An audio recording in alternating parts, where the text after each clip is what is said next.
Ransomware reaches a grim milestone with the first court case involving a fatality.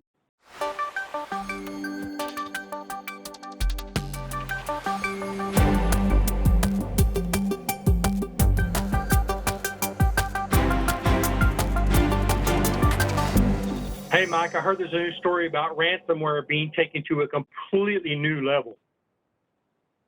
Sadly, yeah. I mean, it's definitely reached a grim milestone, if you will. The Wall Street Journal on Thursday reported that the first case of a ransomware-related incident resulting in the fatality of an individual is going to have its day of court here in this coming up here in November.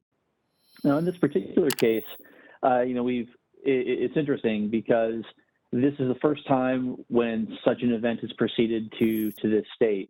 There was a case cited from Germany where a patient died in an ambulance because he was turned away from a hospital that was undergoing a ransomware-related event.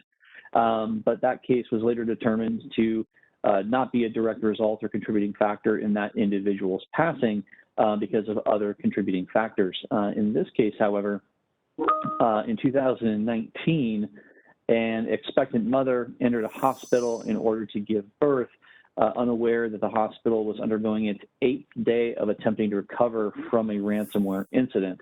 And anyone who's worked ransomware outbreaks know that, it takes quite a number of days to recover from that, sometimes weeks, depending upon the depth and breadth of that breach and what all was impacted and, the preparations that you have to mitigate those risks. But according to the court filings, there were a number of systems that were still inaccessible at the time that she was in there to deliver her baby. The health records, electronic health records were inaccessible. Wireless tracking systems for locating staff were down. And specifically in the labor and delivery units, the equipment that monitored fetal heartbeats and other sort of health of the baby were no longer available. And that as a result of this, the medical professionals on staff were unaware of a complication with the pregnancy, which resulted in a loss of oxygen and blood to the child's brain, which resulted in significant problems at birth and ultimately resulted in the child's passing several months later.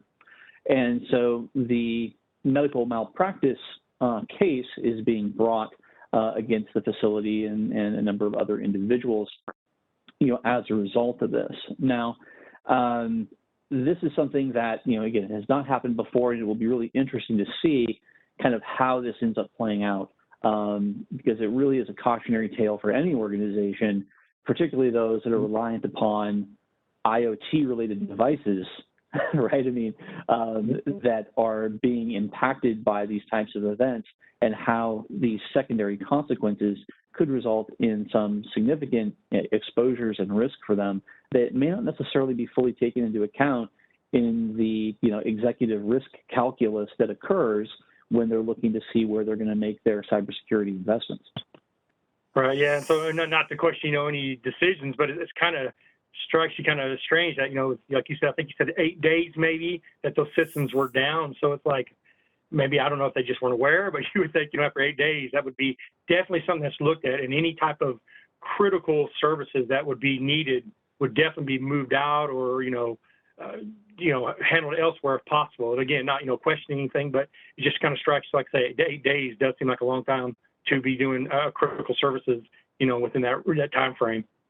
And it definitely raises the bar from a legal perspective for the threat actors themselves, because now there are potential, manslaughter or other types of, charges that can be brought against those individuals, aside from, your traditional computer fraud and abuse related or theft or fraud, wire transfer related criminal charges that are brought against those types of organizations. So, that certainly is going to give law enforcement, depending upon how this plays out, more impetus to, resolve any kinds of, interjurisdictional challenges that they might have about extradition or going after threat actors in other countries.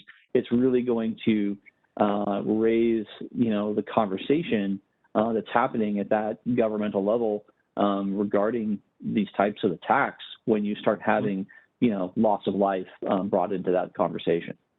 Yeah, I mean, there's no question about that, right? I mean, yeah, it does shift the paradigm per se. Not that it hasn't been important before with, any service being brought down, but now you're talking loss of life. Yeah, you shift into a new paradigm, basically. Yeah, for sure.